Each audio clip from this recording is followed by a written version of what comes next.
Hello, JazzedTutorials. Hello, awesome people. Alright, so we are going to be making, you guessed it, a text effect. My favorite thing in the world, guys. You should know that by now. Yeah, I should probably make a playlist of all my text effects. Right? Should I? Yeah, probably. Alright, so we're going to be making a sticker-like text effect. I'm calling it sticker text effect. That's what it looks like to me, so that's what it's called. Okay. So, yeah, let me show you how I got to this point. This is my background. I'll explain that. So over here in my swatch, I have two colors selected. I have this lovely teal green color here for my foreground. And then for my background, I have this lovely tealish blue color here. Alright, those two are there, sweet deal. Select your gradient tool. And then select linear gradient if it's not already selected. It may not be, I don't know. If it is not, select it, make it there. And then using your gradient tool, make it go all the way to the top, swipe it all the way to the top, and you'll get that cool effect you see there. Awesome sauce.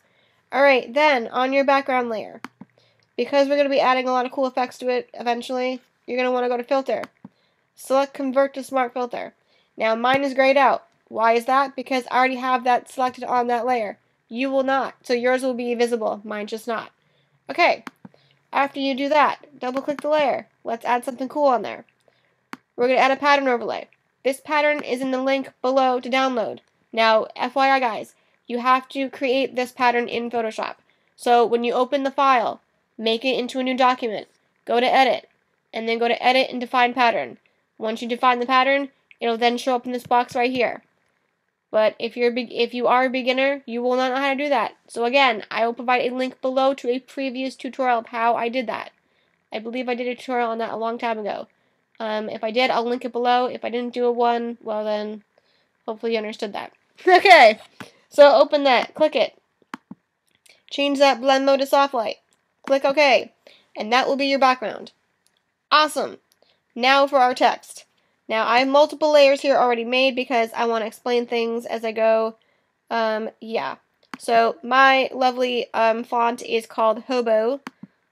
You'll have that, I believe, in your computer, or you should. It's a standard computer text font that I'm using, but you may not have it. If you don't, find something close to that and use it. It'll look cool. And the text has to be black, by the way, guys. It's just the way it has to be to really enhance the effect. And yeah, so just do that. And I've chosen 120 point for my text font, but if you use a smaller document, you'll want to go smaller, obviously.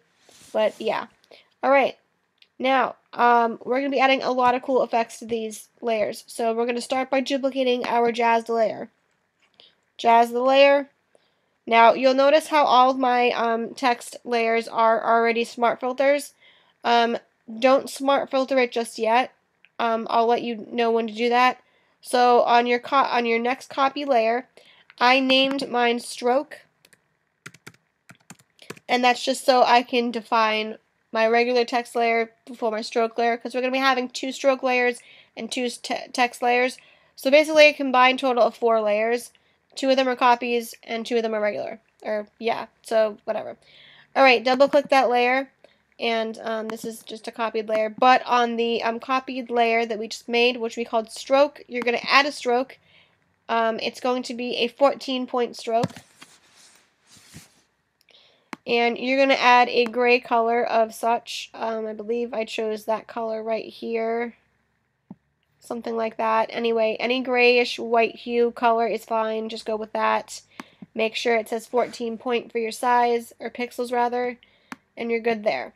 Alright, once those 2 layers are now made, you have your stroke layer and you have your regular text layer. Now is when you're going to go and convert both of those layers into a smart object. That's where my lovely now layer comes into play. So I can now delete this layer because we've already gone over that. So, how do you convert to a smart object? Right click it, and the words convert to smart object will be right there at the top. Click that on both your layers. So you now have a stroke and a main text layer of whatever you named your text. Alright, then you're going to duplicate each of those layers.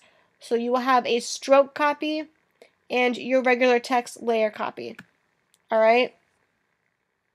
So you have a stroke copy and a regular copy. I have multiple. So it's my regular text copy and this is my stroke copy. Your stroke copy needs to be above every single layer, and you will see why towards the end. Alright, so make sure that your stroke layer is below everything, it's below everything, and your text is above the stroke, and then your copy is above your text. Oh my god, that's not making any sense, but I'm going to zoom in over here so you'll see my layers palette. Okay, now let's go with our main, let's start with our stroke layer. So our main stroke layer. Let's double click this layer here and add some effects to it. Because now they're all smart objects, so you can do stuff with it. So over here we have bevel and emboss selected. I'm going to choose, I'm only changing my size and my soften. My size is 3px and my soften is 2. Uncheck use global light for every layer. We're not going to need that for any of these layers, guys, so remember, never use it. Negative 153 degrees and 69 for your altitude. Check anti-aliased and change your highlight mode on this layer to white. White with linear light and multiply with black. Then you're going to click over here to contour and you're going to select anti-aliased. You're going to click OK and that layer will then now be visible and it will then have your, that's the color of your, there you go. See, now you have that with your stroke layer. Alright, let's go back up here and we're going to now add some more effects. So we're going to grab our jazzed copy. Well, this is my copy layer, but that's not going to probably be yours. And I'm going to add a bevel and emboss setting. On this one, we're going to have it say 5 for the size and 0 for the soften. Again, uncheck use global light. We have 0 degree angle with a 69 degree altitude. Check anti-aliased. And the only thing we're changing down here is our opacity on our shadow mode. That's going to be 25%. And then over here to the contour, we're going to select anti-aliased. So then on your copied layer, that should be what you see there. So you got your black, you got your stroke layer, we're good there. Now another thing I want to point out. On this jazzed copy, you want to select 0 for your fill. Otherwise, it will look really weird because you'll have black on black and then the lovely contour we just did here won't show. So make sure fill is set to 0 on your jazzed copy, on your copied layer of your main text. Okay. Then, on your lovely main text layer, you're going to then duplicate that one more time. So you now have a main text layer with a copy 2. So main text layer copy 2, and then you're going to go back and copy your stroke layer so that you have a stroke copy and a stroke layer. So altogether you should have 4 layers. A stroke copy, a main text copy 2, and your other stroke layer. So that should be 4 layers. 1, 2, 3, and 4. So 2 main layers and 2 copy layers. Does that make any sense to you guys? Oh geez, I feel like I lost some of you, right? Hopefully not. Okay, so above my main text copy layer, we have another copy layer of our text. I'm going to double click that layer. I'm going to add a bevel and emboss setting on this, obviously. We have 7 for our size. And we've changed the style to this one to outer bevel. Again, uncheck use global light, 117 degree angle with a 69 altitude. Anti-aliased is checked, and we have everything else stay the same. We're not going to have a contour on this one, so just go ahead and now go to gradient overlay. We're going to have this gradient right here. It's your standard black to white. Nothing needs to change there. The only thing you're changing here is your opacity and your blend mode. Blend mode soft light, opacity 30%. Click OK, and you will have that right there. Alright, now for our stroke copy. This is going to be our final copy. This puts everything together, basically. So double click that layer, just about, and we're going to add a couple of things here.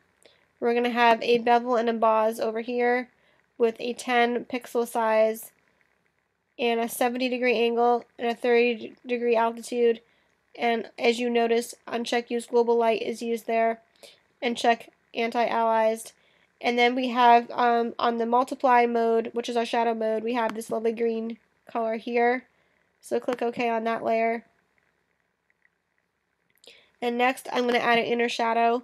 Multiply for my blend mode. Black is chosen. 120-degree angle. We can leave the use shark global light on this one, I guess. I guess we'll use it. What the hell, right?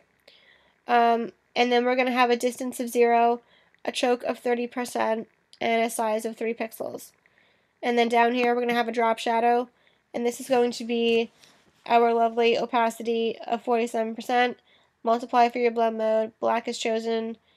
5 for your pixel distance, 0 for your spread, and 6 for your size. And that's that layer. Alright, now you're probably going to wonder, well, where's the color? Oh my god, this looks so ridiculous. Just you wait. I got this.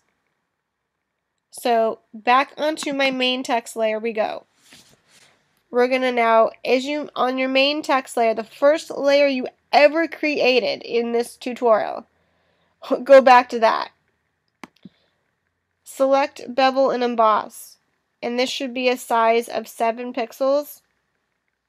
And you should have a 117-degree angle and a 69-degree altitude. Uncheck use global light. Check anti-allies. Alright, and these highlight mode and shadow mode stay the same. Go over here to your inner shadow. Multiply with a black color, 35% opacity. Use check global light of 120. 0 for your distance, 0 for your choke, and 5 for your pixels. And your color overlay is what's going to really give it that color. You can choose any color you like. I just chose pink because I think pink is cool. So once you've done that, make these visible, and voila. You now have yourself a very cool and awesome text effect that looks sticker-like. Now, that may have been very confusing, and I apologize because we went through a lot of layers at one time, but I hope you got the gist of it, and I hope it was explained correctly. I hope you can follow along. If you have any questions whatsoever, or you're confused at any point, leave me a comment below, or you can inbox me here, or whatever you want to do, and I will surely try and help you to the best of my ability to get through everything. Thank you for watching, subscribing, commenting, liking. I love you all. Team Awesome is amazing. I will see you guys again. Bye!